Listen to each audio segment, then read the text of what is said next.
Now let's look at Tâmîêl. Are you ready to hear about a different kind of evil from these entities? He's one of the worst, in my opinion. Tâmîêl, known as Kâsdejâ in some areas, is more darker and explicitly and obviously evil with no redeeming qualities. All of these are fallen angels. This one is one of the most evil on a human level. The way the English version of the text describes it is as follows. He showed the children of men the wicked smitings of spirits and demons, and the smiting of the embryo in the womb, that it may pass away, and the smiting of the soul. He taught the bites of the serpent, and the smitings which befall men in the noontide heat. The son of the serpent, named Tabââ. Essentially, this entity showed through both spiritual and physical methods how to kill people.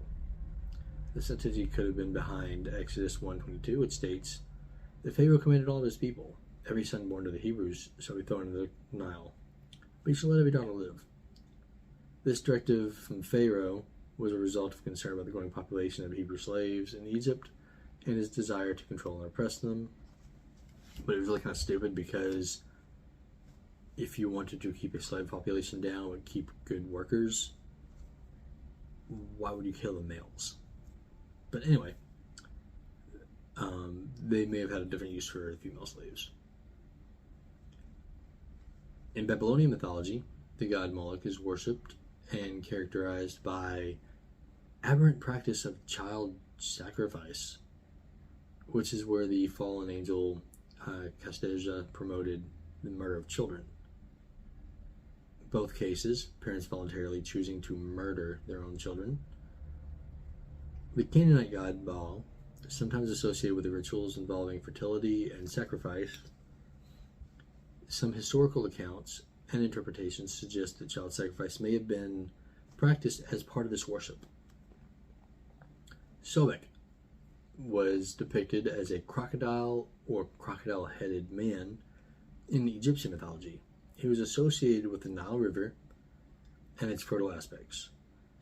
He's often viewed as powerful and potentially dangerous entity. In some ancient Egyptian texts and beliefs, Sobek is believed to be associated with ferocious appetites, including the consumption of human children. Now, Kronos is said to have consumed his children to maintain power. Saturn also consumed his children to maintain power. This power could represent freedom and share resources. But after all, his way of life was in danger of being overthrown.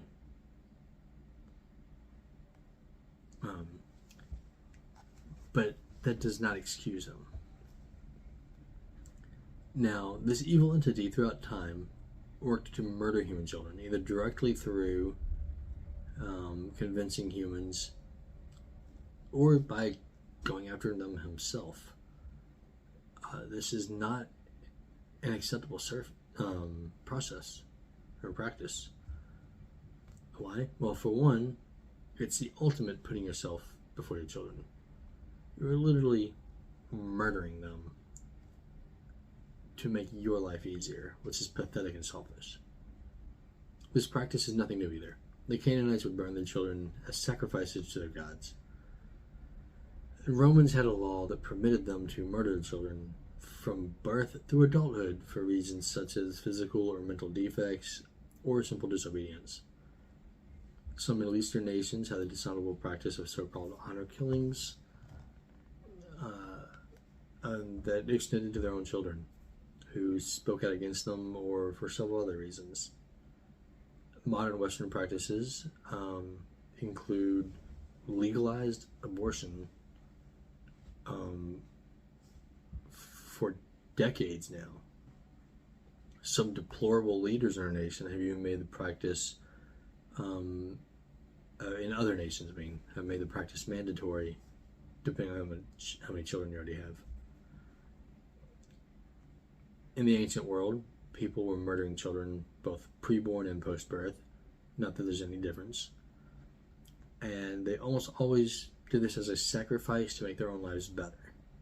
In modern days, this teaching makes them directly responsible for the murder of 73 million preborn human beings every single year. 73 million every year. Let's put that in perspective how bad that is. I know this is kind of controversial to say, but that is literally worse than the Holocaust, going by numbers. 73 million per year, every year for decades now. That's around the world. That's not just in the United States.